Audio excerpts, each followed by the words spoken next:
We'll define the difference from between patient experience and customer experience uh, as it relates to impact in the healthcare. I do want to talk about that in the healthcare world, but but you and I talked about the financial impact of communication and patient or customer experience in healthcare. And that's just so critical in the corporate world as well, in business, all sorts of manufacturing, technology, whatever. But it's interesting that you are onto this as something that's critical in healthcare as well. Do you want to say more about that? Sure. I think everyone who goes into healthcare has a mission to help people. And we went through all the training, at least as physicians, and even anyone who goes to work at a hospital, they could choose to work elsewhere, but they choose to work at the hospital in whatever capacity they're in. And it's because they want to really help people.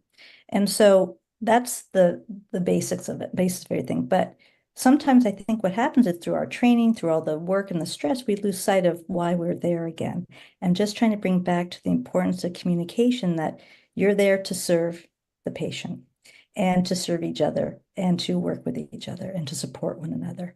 And so I think it's the valuable, it's the human connections, the basis of all our relationships.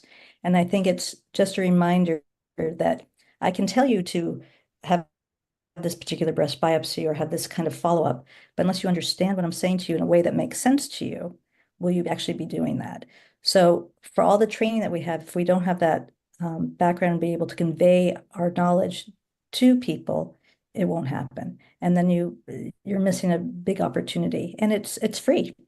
I mean, it's free to do once you get trained and do it properly, but the payback for the institution, for the patients, for the clinicians is immense.